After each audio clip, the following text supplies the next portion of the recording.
नमस्कार साथियों। आज हम जानेंगे वैदिक काल में हरियाणा के राजवंश जो दो थे, पुरुवंश और कुरुवंश, इनके बारे में डिटेल से जानेंगे।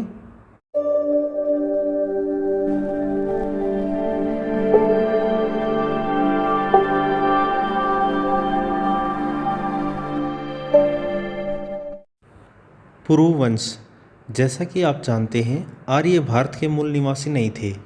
वे मध्य एशिया से अनेक कबीलों में भारत आए थे। उनमें से ही एक कबीले ने पुरुवंश की नींव रखी। पुरुवंश का संस्थापक मनुपौत्र पुरु, राजधानी हस्तिनापुर, बाद में दुष्यंत शासक बना। इस वंश के चक्रवर्ती शासक भरत थे। उनके पिता का नाम दुष्यंत था। ऐसा माना जाता है कि उन्हीं के नाम पर अपने देश भारत का नाम भारत पड़ा। भारतीय इतिहास का प्रथम युद्ध दशराज्य इसी वंश के प्रतापी शासक सुदास, पुरोहित वशिष्ठ व 10 राजाओं के संग पुरोहित विश्वामित्र के मध्य सरस्वती क्षेत्र में हुआ था, जिसमें राजा सुदास ने विजय प्राप्त की। प्रारंभ में कुरु पुरुओं की ही एक शाखा थी, परंतु वे राजा सुदास द्वारा पराजित होने के कारण हिंद ईरानी क्षेत्र यानी सिंधु पार जाकर बस गए थे। कुरु वंश, इस वंश की स्थापना राजा कुरु ने की थी। उनकी राजधानी इंद्रप्रस्थ थी। पांचालों को परास्त करने के बाद राजा कुरु ने सरस्वती क्षेत्र पर कब्जा किया तथा इसे कुरु जंगल, आज का कुरुक्षेत्र, नाम दिया। वामन पुराण में उल्लेखित है कि राजा कुरु ने दैत्य वन में हल चलाकर कुरुक्षेत्र को आबाद किया। आगे चलकर कुरुओं का पांडवों के मध्य महाभारत का युद्ध हुआ। एचएसएससी ने इसको 900 ईस्वी पूर्व माना है। इतिहास के जानकारों के अनुसार और एनसीईआरटी के अनुसार 950 ईस्वी पूर्व हुआ था।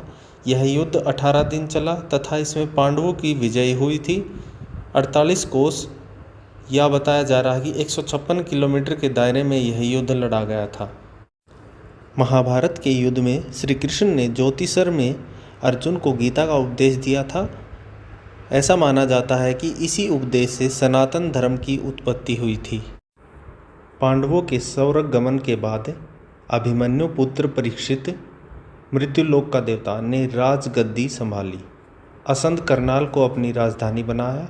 एक मान्यता के अनुसार परीक्षित की मृत्यु सांप के काटने से हुई। सांपों का विनाश करने के लिए परीक्षित के पुत्र जन्मेजय ने एक स्थान पर सर्पदमन यज्ञ किया। उस स्थान का नाम सर्पदमन पड़ा, जिसको वर्तमान में सफीदो, जो कि जींद में है, कहते हैं। ब्राह्मणों के साथ हुए इस युद्ध में जन्मेजय मृत्यु को प्राप्त हुआ। उसके बाद उसका पुत्र शतानिक शासक बना। कहते हैं मौर्यों के उद्भव व प्राकृतिक प्रकोपों के कारण शतानिक के शासनकाल में कुरु शासन छिन्न भिन्न हो गया। नकुल दिग्विजय के अनुसार नकुल ने रोहतक व सिरसा पर आक्रमण किया था। कुरु वंशावली। राजा कुरु शांतनु, शांतनु का पुत्र गंगापुत्र और दूसरी पत्नी सत्यवती। सत्यवती की 2 संतान हुई, चित्रांग, विचित्रवीर्य। चित्रांग से धृतराष्ट्र, विचित्रवीर्य से पांडु। धृतराष्ट्र के दुर्योधन, दुशासन आदि 100 कौरव।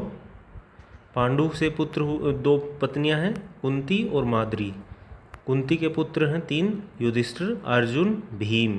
माद्री के नकुल, सहदेव। युधिष्ठिर का पुत्र योद्धा, अर्जुन का पुत्र अभिमन्यु, अभिमन्यु का परीक्षित और परीक्षित का पुत्र जन्मेजय।